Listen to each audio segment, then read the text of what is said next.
Hello दोस्तों, स्वागत है आप लोगों का आपके अपने यूट्यूब चैनल डिप्लोमा वाला पर। दोस्तों, हम लोग इस वीडियो में डिस्कस करने जा रहे हैं रोजगार अंकित सर जी की, अंकित भाटी सर जी की जो मैथ की बुक है एसएससी जीडी की, उसको हम सॉल्व करा रहे हैं। ये हमारा आखिरी वीडियो होगा चक्रवृद्धि ब्याज का, जिसमें हम 51 से लेकर के 61 तक के प्रश्नों को सॉल्व करने जा रहे हैं। बाकी के जो वीडियो हैं वो आपको प्लेलिस्ट में मिल जाएंगे। एक के जो है 50 तक के प्रश्नों को हमने सॉल्व करा रखा है। आइए इस वीडियो में हम 51 से आगे के प्रश्नों को सॉल्व कराते हैं। देखिए 51 नंबर के प्रश्न में क्या कह रहा है कि 10,000 की राशि, सॉरी ये इसको सुधार कर लीजिएगा, ये 10,500 है। 10,500, ये थोड़ा सा मिस्टेक हो गया था। ये 10,500 की राशि 2 वर्ष में x% प्रति वर्ष की दर से 12,705 हो जाती है जब ब्याज वार्षिक रूप से संयोजित होता है। यानी ब्याज जब वार्षिक रूप से संयोजित होता है तो x% यानी हमें ब्याज दर पता नहीं है कि दर से इतना हो जाती है, यानी राशि इतना है और इतना हो जाती है। फिर कह रहा है कि वही राशि 1.5 वर्ष में 2x% प्रति वर्ष की दर से कितनी होगी जब ब्याज अर्धवार्षिक रूप से संयोजित हो। तो हमें क्या निकालना है, देखिए हमें सबसे पहले ब्याज दर निकालना है, फिर ब्याज दर को दोगुना करके उसका ब्याज निकालना है जब अर्धवार्षिक संयोजित होती है। तो आइए इसको सॉल्व करते हैं। इसको सॉल्व करने के लिए सबसे पहले देखिए, अगर हमें रेट परसेंटेज निकालना होता है तो हम क्या करते हैं, जो राशि है मान लीजिए 10,500 है, ये हम आपको पहले भी सिखा चुके हैं। 10,500 है और वो कितना जा रही है, 12,705 हो जा रही है। और ये कितने साल के लिए, 2 वर्ष में हो रही है। इसका मतलब इन दोनों का कोई ऐसा रेशियो, इनका रेशियो हम बनाते कोई ऐसा रेशियो होगा जो इसके वर्ग के रूप में होगा। तो ये देखिए 105 से ये 100 बार में कटेगा और ये 105 से 121 बार में कटेगा। काट के देख लीजिएगा, रेशियो आपका क्या आएगा, 100 और 21 का आएगा, 121 का आएगा। और 2 वर्ष है, चूँकि 2 वर्ष है तो ये 10 का स्क्वायर रहा होगा और ये 11 का स्क्वायर रहा होगा। यानी जो रेशियो हमें मिल गया क्या, 10 और 11 का रेशियो मिल गया। यानी कोई राशि 10 से 11 हो गई, तो 10 से 11 होने में इसका ब्याज कितना रहा होगा, यानी एक रेशियो 10 से 11 होने में एक मतलब ब्याज मिला, किसके रिस्पेक्ट में, 10 के रिस्पेक्ट में। प्रतिशत में कन्वर्ट करने के लिए हम 100 से मल्टीप्लाई करते हैं, यानी रेट परसेंटेज क्या मिल गया हमको, 10% मिल गया। अब अगर रेट परसेंटेज हमको 10% मिल गया, यानी यक्स का मान क्या मिल गया, 10%। अब कह रहा है कि आगे, अब देखिए यहाँ तक तो हमें यक्स का मान मिल गया। अब आगे क्या कह रहा है कि वही राशि मतलब 10,500 1.5 वर्ष में, 1.5 वर्ष मतलब 1 से 1/2 वर्ष में 2x%, यानी 2x का मान क्या हो जाएगा, 2x का मान हो जाएगा 20%। कितना हो जाएगा, 20% हो जाएगा। कह रहा है कि 2x प्रति जो है और प्रति की वर्ष की दर से कितनी होगी जब ब्याज हमारा क्या हो, अर्धवार्षिक। अब ब्याज क्या हो रहा है हमारा, अर्धवार्षिक काउंट हो रहा है। अर्धवार्षिक होने का मतलब क्या है कि अगर वार्षिक 20% है तो अर्धवार्षिक 10% होगा, यानी फिर से 10% आ गया। अब अर्धवार्षिक 10% होगा तो 1.5 वर्ष में कितने अर्धवार्षिक, 3 अर्धवार्षिक होंगे। तो ये भी याद है, टाइम क्या होगा, 3 अर्धवार्षिक होगा। ये चीज़ काफ़ी बार हो चुका, आप लोग को ये चीज़ें अब समझ में आ रही होंगी। 3 अर्धवार्षिक हो गया ब्याज। अब 10% के हिसाब से 3 अर्धवार्षिक हो गया, तो हम सबसे पहले सबसे आसान तरीका क्या है, या 10 से 11 करके आप निकाल लीजिए, या इफेक्टिव रेट परसेंटेज निकाल लीजिए। तो हम क्या करेंगे, इफेक्टिव रेट परसेंटेज निकालेंगे। 10 साल का 3 साल के लिए इफेक्टिव रेट परसेंट क्या होता है, 33.1। ये हमने आपको याद करने के लिए भी बोला था कि चक्रवृद्धि ब्याज पूछा है तो चक्रवृद्धि ब्याज क्या होगा, 33.1% इफेक्टिव रेट परसेंट होगा। ये 33.31 किसका होगा, 10,500 का। यही हमारा चक्रवृद्धि ब्याज होगा, यानी 10,500 का 33.1% का मान अगर हम निकाल लें तो हमारा आंसर आ जाएगा। ये डबल जीरो कट गया। अब 105 का 33.1 में हमें मल्टीप्लाई करना होगा। अगर इनका हम मल्टीप्लाई कर लें तो ये आपका हो जाएगा 3475.5। कितना आ जाएगा, 3475.5। ये आपका आ गया 3475.5। अब यहाँ अगर आपको ये पता चल गया चक्रवृद्धि ब्याज, सॉरी यहाँ पे राशि पूछा है हमसे कितनी हो जाएगी, तो इतनी हो गई, मतलब ये ब्याज हमें इतना मिल गया और राशि हमारा क्या है, 10,500 ये राशि। तो हम इसको ऐड कर देंगे तो हमारा मान क्या आ जाएगा, 13,975.5। ये आ जाएगा हमारा आंसर, यानी राशि कितनी हो जाएगी, 13,975.5 हो जाएगी। अब आइए 52 नंबर के क्वेश्चन पे चलते हैं। 52 नंबर के क्वेश्चन में कह रहा है कि एक निश्चित राशि पर 5% प्रति वर्ष की दर से 2 वर्षों के लिए चक्रवृद्धि ब्याज और साधारण ब्याज के बीच अंतर कितना है, 25 का है। राशि क्या है, आपसे राशि पूछ रहा है। अच्छा तो देखिए परसेंटेज दे दिया है, 2 वर्ष का दे दिया है, राशि पूछ रहा है, अंतर भी दिया है। तो आप सीधे फार्मूला लगाएंगे। डी बराबर पी आर स्क्वायर बाई 100 का स्क्वायर। आप वहाँ से सॉल्व कर देंगे, आपका आसानी से आंसर आ जाएगा। आंसर क्या आ जाएगा? आंसर देखिए आपका 10,000 आएगा। कर लीजिएगा इसको कराना पड़ेगा नहीं। देखिए फार्मूला हम यहाँ पे लिख दे रहे हैं, डी बराबर पी आर स्क्वायर बाई 100 का स्क्वायर यानी 10,000। यहाँ पे डी का मान क्या है? 25 है। आर का मान क्या है? 5 है। बाकी पी का मान हमें निकालना है, निकाल लीजिएगा। अब आए 53 नंबर के क्वेश्चन पे चलते हैं। देखिए 53 नंबर के क्वेश्चन में क्या करा है कि एक निश्चित समय में 8% प्रतिवर्ष की दर से 15,000 की राशि का निवेश करके प्रतिधारित की गई राशि 17,496 वार्षिक रूप से संयोजित होती है। उसी राशि की राशि समान समय के लिए 15% प्रतिवर्ष की दर से 8 मासिक चक्रवृद्धि ब्याज क्या होगी? यानी पहले वो कितना थी? 8% प्रतिवर्ष की दर से थी, वार्षिक थी। फिर उसके बाद क्या किया गया है? उसके बाद से निवेशित करने के बाद देखिए 8% की वजह से किया गया 15,000 की राशि है, लेकिन उस पर मिलना का कितना है? 15,000 की राशि वो कितने, मतलब टाइम यहाँ नहीं पता हमको, वो मिल कितनी रही है? 17,496। 8% के हिसाब से वार्षिक है, लेकिन मिल कितनी रही है? इतना। अब देखिए यहाँ से हमें क्या निकालना होगा? टाइम निकालना होगा। फिर कह रहा है उसके आगे कि उसी राशि की राशि समान समय के लिए 15% प्रतिवर्ष की दर से 8 मासिक चक्रवृद्धि ब्याज क्या होगी? चक्रवृद्धि ब्याज पूछ रहा है, तो सबसे पहले हम क्या करेंगे? इसका समय निकालेंगे। यानी 15,000 की राशि है, 15,000 कितनी हो जा रही है? 17,496 हो जा रही है। टाइम हमको पता नहीं है, लेकिन ये 8% हमें पता है। 8% का फ्रैक्शन वैल्यू क्या होता है? 2/25 होता है। यानी ये 25 और ये 27, 25 से 27 इसी के रेशियो में आएगा। तो कितनी बार अगर 25 का हम कर दें मल्टीप्लाई, तो कितनी बार मल्टीप्लाई करने के बाद आपका 15,000 होगा। तो ये 25 का जो है, आप अगर इसका रेशियो बनाना चाहें तो 25 और 27 का रेशियो बनाने के लिए इसको हमें काटना होगा। इसको हम जब काटेंगे तो ये 625 और 729 का रेशियो आएगा। आपका काट के देख लीजिएगा, 625 और 729 का रेशियो आएगा। और ये आपको पता होगा कि ये 25 का स्क्वायर होता है, तो हम 25 का स्क्वायर कर दिए। ये 27 का स्क्वायर होता है, 27 का स्क्वायर। यानी यहाँ से टाइम हमें कितना मिल गया? 2 साल मिल गया। टाइम कितना मिल गया? 2 साल। अब देखिए समय हमको पता चल गया, राशि हमको पता है, हमें चक्रवृद्धि ब्याज निकालना है। लेकिन अब ब्याज दर हमें क्या लेनी होगी? 15%। दूसरा कंडीशन में क्या कर रहा है? 15% ब्याज दर लेनी है, लेकिन ये ब्याज दर वार्षिक है। लेकिन हमें अब लेना कितना है? 8 महीने के हिसाब से लेना है। तो हमने आपको बता दिया कि अगर ये 15% वार्षिक अगर ब्याज है, तो ये 8 महीने का कितना होगा? 8 महीने का होगा 10%। 10% प्रति 8 महीने, इस तरह से आप कह सकते हैं। 10% प्रति 8 महीने।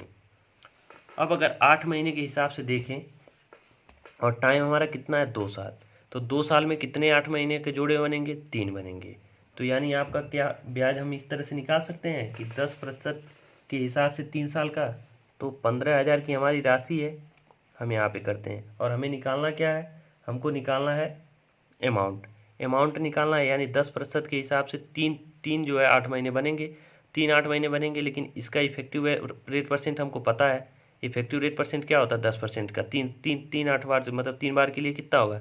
33.1 होता है। ये देखिए काफ़ी बार हो चुका है, इसलिए हम आपको निकाल के नहीं समझा रहे हैं। ये 33.1% होगा। और हमें क्या निकालना है? अमाउंट क्या होता है? अपने आप में क्या होता है? 100% होता है। लेकिन अभी छोड़िए, हम यहाँ डायरेक्ट क्या करते हैं? 33.1 का 1% का मान निकाल लेते हैं। ये 00 से 00 कट गया।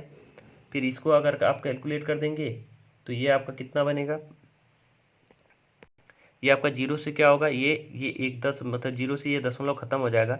यानी 33 1 गुणे ये 15 कर देंगे। इसको कैलकुलेट करेंगे तो इसको कैलकुलेट करने के बाद जो आपका मान आएगा ये 4965 आएगा।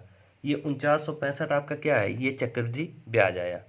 यहाँ तक आप लोगों को सारी चीज़ें समझ में आ गई। पहले हमने यहाँ से टाइम निकाल लिया। टाइम निकालने का तरीका हम आपको बता दिए कि जब अमाउंट और मूलधन हमें पता हो तो उसका रेशियो निकाल के हम वहाँ से देखेंगे कि किसका ये जो है ये रेट परसेंटेज से हमें पता चल जाता है कि अमाउंट और जो है प्रिंसिपल का रेशियो क्या बनेगा। तो 25-27 का बनेगा। और ये कितनी बार में बनेगा? तो यहाँ से हमें टाइम का पता चल गया, स्क्वायर निकाल लिए, टाइम पता चल गया। तो पहले ये 15% वार्षिक दिया था, तो हम 8 महीने का 10% निकाल लिए। और 8 महीने के हिसाब से 2 साल में कितने 3 जोड़े बनेंगे? 3। तो 3 का हमने जोड़ा बने 10 का 3 साल के लिए क्या होगा? इफेक्टिव रेट परसेंट 33.1% हम 15% का निकालिए, यानी ब्याज मिल गया हमको। ये चक्रवृद्धि ब्याज मिला 4965। अब हमसे अमाउंट पूछा है, तो अमाउंट में हम क्या 15,000 ऐड कर देंगे। 15,000 ऐड कर देंगे तो जोड़ने के बाद आपका क्या आ जाएगा, 19,965 आ जाएगा। बस यही हमें करना था, आपका आंसर हो जाएगा 19,965। देखिए वैसे यहाँ पे पूछा है चक्रवृद्धि ब्याज क्या होगी, लेकिन ऑप्शन में देखिए अमाउंट दिया है तो हम अमाउंट निकाल लेंगे। अब आइए 54 नंबर के क्वेश्चन पे चलते हैं। देखिए 54 नंबर के क्वेश्चन में क्या कह रहा है कि किसी राशि पर, राशि हमें नहीं पता है, कह रहा है कि 2 वर्ष के लिए वार्षिक चक्रवृद्धि ब्याज इतना है। 2 वर्ष के लिए वार्षिक चक्रवृद्धि ब्याज कितना है, इतना है। और समान अवधि के लिए समान राशि जो है, समान राशि पर साधारण ब्याज क्या है, 1080 है। तब दर क्या है, दर क्या हमें बताना है। तो कोई भी राशि हुई 2 साल के लिए चक्रवृद्धि ब्याज इतना है और साधारण ब्याज इतना है। तो साधारण ब्याज देखिए 2 साल के लिए अगर 1080 है तो 1 साल के लिए 540 रहा होगा और दूसरे साल के लिए भी क्या 540 रहा होगा। साधारण ब्याज दोनों साल के लिए सेम रहता है, ये आपको पता होगा। अब साधारण ब्याज दोनों साल के लिए सेम रहा होगा तो सेम राशि, सेम रेट परसेंटेज और सेम जो है टाइम, तो हमारा ये भी जो रहा होगा चक्रवृद्धि ब्याज के हिसाब से ये भी 540 रहा होगा, लेकिन इस 540 पे भी ब्याज लगा होगा। साधारण ब्याज में क्या होता है, ब्याज कोई नहीं लगता, सिर्फ ये दोनों राशि पे ब्याज लगा। लेकिन चक्रवृद्धि ब्याज में क्या, राशि पे ब्याज तो लगा होगा, यानी 540 तो मिला ही होगा, लेकिन इस 540 पे भी इस साल में ब्याज मिला होगा। तो कितना मिला होगा, तो ये पता करने के लिए हमें क्या करना होगा, 1128.6 में से 1000 कितना है, 1080 को हम माइनस कर लें तो हमें पता ये चल जाएगा कि कितना ब्याज इस पर मिला है। यानी ये 6 होगा, ये 8 होगा, और यहाँ से निकाले तो ये 48.6 आएगा। अब देखिए 2 साल के लिए जो है साधारण ब्याज है इतना है, मतलब 1080 था। 2 साल के लिए चक्रवृद्धि ब्याज क्या है, 1128.6। तो साधारण ब्याज और चक्रवृद्धि ब्याज का जो है अंतर इतना आता है। तो ये चीज़ आप पढ़ चुके हैं। आपको राशि निकालना है, सॉरी यहाँ से परसेंटेज निकालना है, तो हम फार्मूले का यूज़ तो कर नहीं सकते हैं। देखिए जो फार्मूला होता है डिफरेंस का, नहीं कर सकते हैं तो कोई दिक्कत नहीं। हमें पता है कि ये 48.6, ये 48.6 कितने पे मिला है, 540 पे ही मिला होगा। 540 पे ही तो 48.6 का ब्याज मिला होगा। तो 540 को हम करते हैं नीचे, परसेंट में कन्वर्ट करने के लिए हम 100 से करते हैं गुणा। ये जीरो से ये जीरो कट जाएगा और ये जीरो इस दशमलव को ख़त्म कर देगा, यानी 486 बटे क्या हो जाएगा, 54 हो जाएगा। अब इसको अगर हम काट दें तो टोटल आपका 9 बार में कटेगा, यानी 9% जो है ब्याज की दर रही होगी। ये आपका आंसर हो जाएगा, जो कि ऑप्शन नंबर डी सही हो जाएगा। देखिए थोड़ा सा बोरिंग चैप्टर ये है, कैलकुलेशन इतना ज़्यादा रहता है, थोड़ा सा बोरियत होती है, लेकिन फिर भी आप लोग अगर इसको सीख जाएंगे तो आप लोगों को नंबर ये मिल जाएगा तो बढ़िया ही है। वरना ज़्यादातर आपको नहीं पता रहेगा तो क्वेश्चन को आप छोड़ के आएंगे। तो कोशिश यही कीजिए कि सारे तरीके आप सीखे रहिए, ताकि बस इतना कीजिएगा कि एग्जाम में जब इस तरह के क्वेश्चन आए तो थोड़ा सा लास्ट में करने की कोशिश कीजिएगा। अब आइए 55 नंबर के क्वेश्चन पे चलते हैं। सॉरी, देखिए यहाँ पे कह रहा है कि एक व्यक्ति 8% प्रतिवर्ष की दर से चक्रवृद्धि ब्याज के साथ वापस भुगतान करने के लिए जो है 13,000 रुपये उधार लेता है। यानी कोई व्यक्ति ये 13,000 उधार लेता है, 8% जो है प्रतिवर्ष ब्याज की दर है, लेकिन वो क्या करना है, उसको दो समान ब्याज भुगतान, मतलब 2 समान किस्त में उसे पैसे को भुगतान करना है। ये आपसे कह रहा है कि 2 समान अंत में। फिर कह रहा है कि 2 साल के अंत में समान प्रारंभिक किस्त वार्षिक रूप से संयोजित होता है, तो प्रत्येक किस्त कितनी है। कहने का मतलब क्वेश्चन मोटी मोटा ये कह रहा है कि 13,000 की राशि उधार ली गई, कितने ब्याज दर पे, 8%। अब इसको क्या है, ब्याज दर क्या है, चक्रवृद्धि ब्याज संयोजित होता है, इसको 2 समान किस्त में लौटाना है, तो प्रत्येक किस्त का मान क्या है। तो देखिए हमने आपसे क्या बता रखा है, किस्त वाले प्रश्न के लिए सॉल्व करने के लिए 8% के ब्याज दर है, तो इसका हमें फ्रैक्शन वैल्यू निकालना होता है। तो ये कितना होता है, 2/25 होता है। यानी जो किस्त के सवाल होते हैं ये 25 से 27 लौटाना होगा, 2 किस्त लौटाना है, तो इसका हम स्क्वायर कर देते हैं। इसका स्क्वायर करेंगे 625, इसका स्क्वायर करेंगे तो 27 का वर्ग कितना होता है, 729 होता है। अब हम आपसे बताएं कि किस्त जो है वो दोनों समान किस्त है, तो इसको हम बराबर करेंगे। तो ये बराबर करेंगे तो यहाँ एक बार और 27 से गुणा करना होगा और यहाँ भी 27 से गुणा करना होगा, क्योंकि यहाँ 27 से तो यहाँ भी करना होगा। अब देखिए यहाँ पे जब 27 से गुणा करेंगे तो इसका मान कितना होगा, 675 हो जाएगा। मल्टीप्लाई करेंगे 675, और राशि अब 675 और 625 टोटल राशि कितनी हो गई, ये 1300 की राशि हो गई। इन दोनों को जोड़ेंगे तो कितना आएगा, 1300, और इसको जोड़ेंगे, जोड़ना इसको छोड़ दीजिए, इसको यूँ इसलिए नहीं जोड़ेंगे क्योंकि प्रत्येक किस्त का मान पूछा है, देखिए ये रेशियो में 1300 हो गया, राशि कितनी हो गई, रेशियो में 1300, लेकिन एग्जैक्ट में राशि कितना 13,000 दिया है, तो 13,000 से इसकी तुलना कर लेंगे। तो यहाँ से एक रेशियो का मान कितना आ गया 10, तो एक किस्त का मान है 729, तो एक रेशियो का मान 10 है, तो 10 से हम क्या करेंगे मल्टीप्लाई कर लेंगे, तो प्रत्येक किस्त का मान क्या आ गया 7290 रुपये आ गया। यही आपसे पूछ रहा था, किस्त के प्रश्न को ऐसे ही सॉल्व करना है। ऑप्शन आपका कौन सा सही हो जाएगा 7290, ऑप्शन नंबर सी सही हो जाएगा। अब आइए 56 नंबर के क्वेश्चन पे चलते हैं। देखिए 56 नंबर के क्वेश्चन में क्या करा कि निश्चित राशि पर 8% ब्याज की दर जो है प्रतिवर्ष की दर से 2 वर्ष के लिए चक्रवृद्धि ब्याज और साधारण ब्याज का अंतर पता है तो मूलधन क्या होगा, फार्मूले पे रखेंगे आपका आंसर आ जाएगा। इस क्वेश्चन को हम छोड़ देते हैं। अब आते हैं सीधे 57 नंबर पे। देखिए आसान है, आप सीधे मान रखेंगे फार्मूले पे, आपका आंसर आ जाएगा। अब 57 पे चलते हैं। अब देखिए सेम क्वेश्चन 57 नंबर का भी है। 16,000 की धनराशि है, 2 वर्ष में साधारण ब्याज चक्रवृद्धि ब्याज का अंतर दे रखा है, आपसे रेट पूछ रहा है। फार्मूला रखेंगे अंतर बराबर यानी डी बराबर पी इंटू आर स्क्वायर यानी ब्याज का स्क्वायर बट्टे 10,000 हम कर सकते हैं। इसी पे रख देंगे तो पी का मान हमें पता है, आर का मान पूछ रहा है, इसको इधर पक्षांतर कर देंगे और बटे में क्या कर देंगे 16,000 से भाग कर देंगे, यानी यहाँ 102.40 इसका मल्टीप्लाई करेंगे, यहाँ इससे डिवाइड कर देंगे और उसका रूट निकालेंगे, आ जाएगा। इसी पे मान रख के निकाल लीजिएगा, आराम से आ जाएगा। अब 58 नंबर के प्रश्न पे आ जाते हैं। देखिए 58 नंबर के क्वेश्चन में क्या कह रहा है कि 10,000 की राशि है, 2 वर्ष में एक निश्चित दर प्रतिशत से 13,225 हो जाती है। जब ब्याज वार्षिक रूप से संयोजित किया जाता है तो समान राशि पर ब्याज क्या होगा। यहाँ पे एक लाइन छूट गई है, ब्याज क्या होगा यहाँ पे लिख लीजिएगा, जब ब्याज प्रति 8 महीने 8 मंथली यानी 8 महीने पे संयोजित हो, यानी 8 महीने पे ब्याज को जब संयोजित किया जाए तब ब्याज आपसे पूछ रहा है। ये चीज़ इंग्लिश में तो दिया है लेकिन हिंदी में क्या हुआ छूट गया है।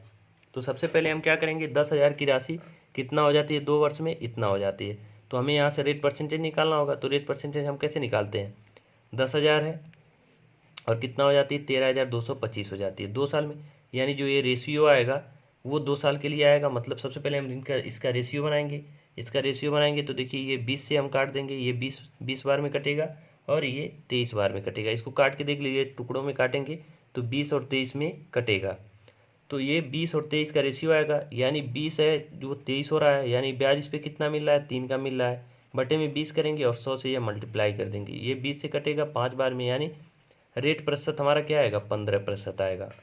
सबसे पहले क्या कहते हैं मूलधन और जो है मिश्रधन सॉरी, इसको हम लिख करके हम इनको रेशियो बनाते हैं। रेशियो बनाने के बाद हमको पता चल जाएगा कि मूलधन अगर 20 है और इस पर ब्याज कितना मिला 23 हो गया, यानी 3 का ब्याज मिला, तो रेट परसेंटेज हम यहाँ से निकाल लिए। अब हमें रेट परसेंटेज तो मिल गया और ये रेट परसेंटेज क्या है वार्षिक है, वार्षिक मिला है, लेकिन हमसे पूछ क्या रहा है ब्याज क्या होगा जब रेट परसेंटेज को हम 8 महीने के हिसाब से लें, 8 महीने के हिसाब से लें और टाइम हमारा 2 साल है। तो देखिए अगर 12 महीने का है, 12 महीने का रेट परसेंट 15% है, तो 8 महीने के हिसाब से कितना होगा 10%, कई बार ये हो चुका, तो 10% होगा। और देखिए 2 वर्ष में कितने 8 महीने होंगे, तो 3 8 महीने होंगे, 3 8 महीने, यहाँ पे ये भी लिख सकते हैं कि 2 वर्ष में 3 8 महीने होंगे। तो देखिए अब हमसे पूछ रहा है कि ब्याज क्या होगा, राशि हमारा समान रहे, यानी 10,000 की राशि है और 10% के हिसाब से, यानी इसका हम इफेक्टिव रेट परसेंटेज भी निकाल सकते हैं या 10 से 11 भी कर सकते हैं।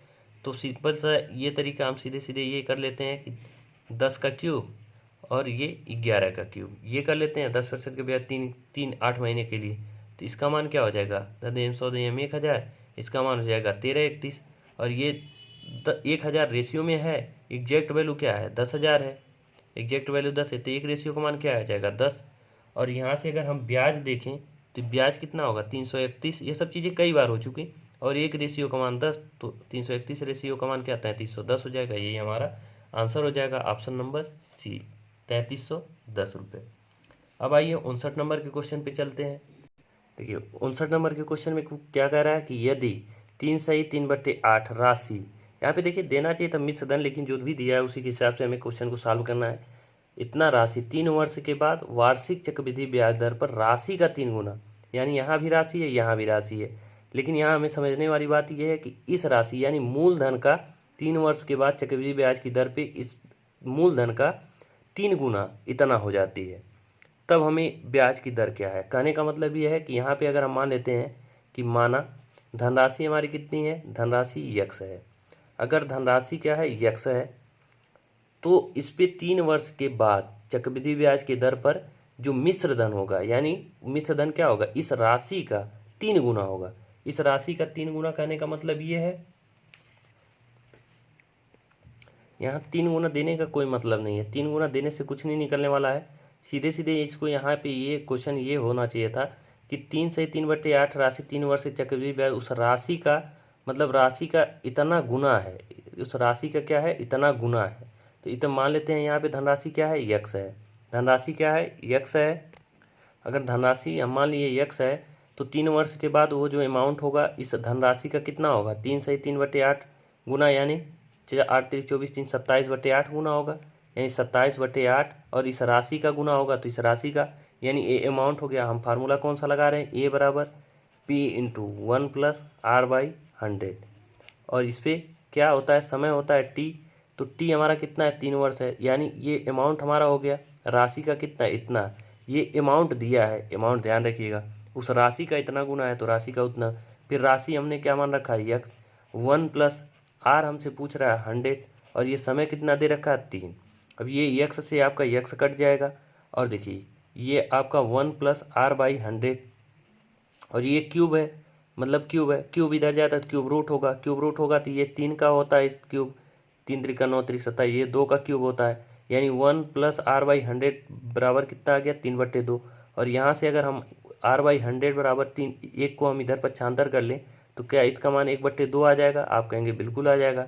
अब यहाँ से अगर हम r% का मान निकालें तो क्या 1/2 × 100 हो जाएगा, इसका मान क्या हो जाएगा, 50%। यही आपका आंसर हो जाएगा। क्या ये 3 गुना देने का कोई मतलब नहीं था, ये क्वेश्चन में थोड़ा सा भाषा त्रुटि है। अब आइए 60 नंबर के क्वेश्चन पे चलते हैं। देखिए 60 नंबर के क्वेश्चन में क्या कह रहा है कि एक राशि निश्चित चक्रवृद्धि ब्याज पर 4 साल बाद इतना और 8 साल बाद इतना हो जाती है। तो प्रारंभिक राशि क्या थी, यानी राशि हमें पता करना है, लेकिन 4 साल के बाद कितना हो जाती है, चक्रवृद्धि ब्याज दर पर इतना। तो चक्रवृद्धि ब्याज का फार्मूला क्या होता है, अमाउंट बराबर P × 1 + r/100 पे पावर n होता है, या टी कह सकते हैं, टी होता है यानी टाइम होता है। तो 4 साल के बाद राशि कितना हो जा रही है, 7000। तो हम यहाँ पे 7000 रखेंगे अमाउंट की जगह पे, बराबर पी हमसे पूछ रहा है तो पी को रहने देते हैं, 1 + r हमको नहीं पता है तो r भी हम रहने देते हैं, बटे 100। ये कितने साल के बाद 7000 हो रही है, 4 साल के बाद। समीकरण हम इसको बना लेते हैं 1। फिर इसी तरह से राशि 10,000 हो जाती है, कितने साल के बाद, अभी देखते हैं, 10,000 हो जाती है, बराबर P 1 + r/100, ये 1 + r/100, और कितने साल के बाद हो जाती है, 8 साल के बाद। इसको हम समीकरण 2 मान लेते हैं। अब हम क्या करेंगे, समीकरण 2 में समीकरण 1 से हम भाग कर देते हैं, समीकरण 2 भागा समीकरण 1 कर देते हैं। तो समीकरण 2 में समीकरण 1 से भाग करेंगे, यानी 10,000 में 7,000 से भाग करेंगे, बराबर P, ये 1 + r/100, इस पे पावर हमारा कितना था, 8, बटे हम करेंगे P 1 + r/100, इस पे पावर कितना है, 4। ये P से P कट जाएगा, ये 3 0 से 3 0 क्या होगा, कट जाएगा। ये 4 से 4 घात कटेगा तो बचेगा कितना, 4 घात, यानी कि 1 + r/100 पे पावर 4 घात, पे पावर 4 घात बराबर क्या आ गया, 10/7 आ गया। इतना मान हमें पता चल गया। अब यही 1 + r/100 पे पावर 4 बराबर 10/7 यहाँ पे हम रख सकते हैं, आप कहेंगे बिल्कुल रख सकते हैं, समीकरण 1 में ये मान हम रखेंगे। तो समीकरण 1 क्या है, 7000 बराबर P × 1 + r/100 पे पावर 4। तो इसका मान हम सीधे सीधे क्या रख देंगे, 10/7। देखिए यहाँ से इसका मान हम रख सकते हैं 10/7, तो 7000 बराबर P × 10/7 हम रख देंगे, 10/7 रख देंगे। अब हमसे पूछा क्या है, P का मान पूछा है, ये 0 से 1 0 कट जाएगा और ये 7 इधर चला जाएगा तो मल्टीप्लाई हो जाएगा, यानी P बराबर क्या होगा, 7 7 4900। यही हमसे राशि पूछा था कि प्रारंभिक राशि क्या थी, तो 4900 थी प्रारंभिक राशि। इस तरह के क्वेश्चन एक और हम बता चुके हैं, इसलिए आपको पता होना चाहिए कि ये कैसे लगेगा। अब आइए 61 नंबर के क्वेश्चन पे चलते हैं। देखिए ये भी किस्त वाला क्वेश्चन है। इसमें कह रहा है कि एक आदमी 21,000 रुपये का 10% चक्रवृद्धि ब्याज पर उधार लेता है, उसे प्रत्येक वर्ष के अंत में 2 वर्षों में ऋण का निपटारा करना है, तो कितना वार्षिक भुगतान करेगा, यानी किस्त का मान आपसे पूछ रहा है कि कितना किस्त वो पे करेगा। तो 10% है, यानी 10 से 11 पहले साल देगा, दूसरे साल हम क्या करते हैं, इसका स्क्वायर कर देते हैं, यानी 10 दही 100, 2 साल का है, और 11 क्या हो जाएगा 21, 121। अब दोनों साल का जो किस्त सेम होगा, तो सेम करने के लिए हम यहाँ भी 11 से गुणा करते हैं, यहाँ भी 11 से गुणा करते हैं, यानी इसका मान क्या हो जाएगा 110, ये 100, यानी राशि कितनी आ गई 210 आ गई। और इसका प्रत्येक किस्त का मान 121, 121 रेशियो होगा, इसका भी मान 121 होगा, तो 121, 121 रेशियो। अब जो राशि हमारी है कितनी 21,000, और यहाँ रेशियो में हमें कितना प्राप्त हुआ है 210, तो ये 21,000 से हम तुलना कर लेंगे, तो एक रेशियो का मान क्या आ जाएगा 100 आ जाएगा। आप कहेंगे बिल्कुल आ जाएगा। अगर एक रेशियो का मान 100 हो गया तो 121 रेशियो का मान हमसे पूछ रहा है, क्योंकि ये जो है किस्त का मान, तो प्रत्येक किस्त 121 का है, तो 121 गुणे हम क्या कर देंगे 100 से मल्टीप्लाई कर देंगे, यानी 121,000 ये प्रत्येक किस्त का मान हो जाएगा। इस तरह से देखिए ये आपका सही हो जाएगा ऑप्शन नंबर बी। हमने चक्रवृद्धि ब्याज को ख़त्म कर लिया है आज। अब इसके बाद आप लोग कमेंट करके हमें बताएं कि इसके बाद हम कौन सा चैप्टर शुरू करें। वैसे हम शुरू करना चाह रहे हैं कि टाइम एंड डिस्टेंस। आप लोग का क्या राय है, हम इसके बाद टीएसटी टाइम स्पीड डिस्टेंस को शुरू करने की सोच रहे हैं। बाकी आप लोग भी अपना राय दे दें कि कौन सा इसके बाद हम चैप्टर शुरू करें। बाकी वीडियो कैसा लगा आप लोग ये कमेंट करके ज़रूर बताते रहें। वीडियो अच्छा लगा तो लाइक करें, और चैनल पे पहली बार हो तो चैनल को सब्सक्राइब करें। बहुत बहुत धन्यवाद वीडियो को पूरा देखने के लिए। मिलते हैं नेक्स्ट वीडियो में।